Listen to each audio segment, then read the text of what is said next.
Fala, meus queridos, tudo bem com vocês? Sou Cristiano Mendes, professor de filosofia, e estamos aqui juntos para fazer a correção da atividade do PET 1, semana 1, a emergência da filosofia. Onde nasceu a filosofia? A filosofia nasceu na Grécia no século 6 a.C.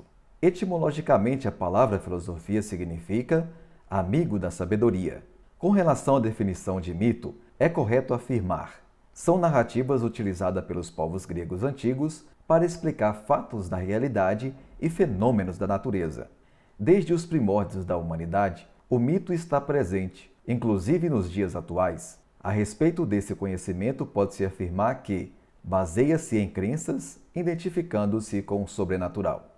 Qual é a diferença entre mitologia e filosofia? Enquanto a mitologia fundamenta suas explicações utilizando a imaginação, a filosofia busca na razão. O que significa a palavra arqué? A palavra arqué significa princípio, origem, fundamento. Para os gregos, mito é um discurso pronunciado ou proferido para ouvintes que recebem como verdadeira narrativa porque confia naquele que narra. É uma narrativa feita em público, baseada, portanto, na autoridade e na confiabilidade da pessoa do narrador.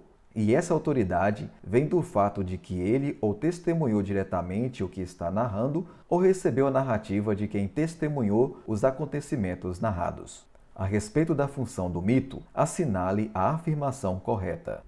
O mito é uma forma de explicação da realidade e da origem de tudo, que pressupõe a adesão e aceitação dos ouvintes. Leia o texto e as assertativas abaixo a respeito das relações entre o nascimento da filosofia e mitologia. O nascimento da filosofia na Grécia é marcado pela passagem da cosmogonia para a cosmologia. A cosmogonia, típica do pensamento mítico, é descrita e explica como do caos surge o cosmos, a partir da geração dos deuses identificados às forças da natureza.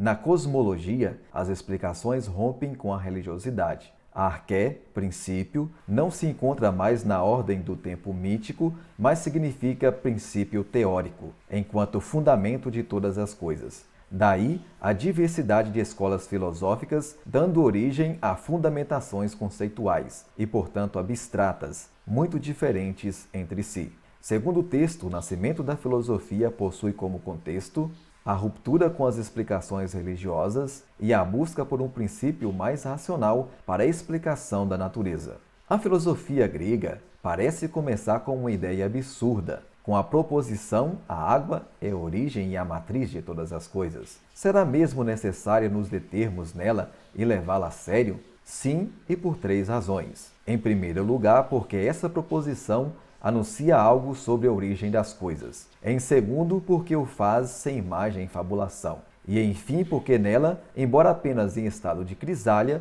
está contido o pensamento. Tudo é um.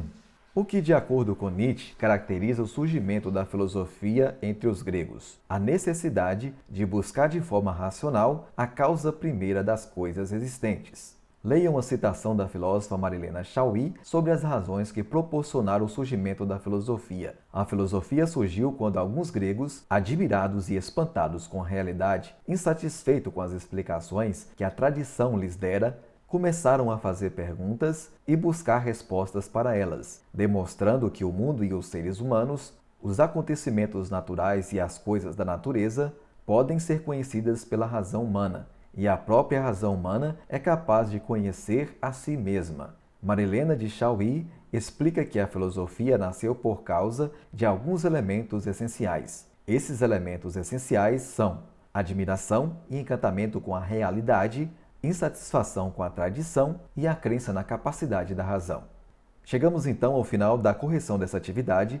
Fiquem todos com Deus, um forte abraço e até uma próxima oportunidade.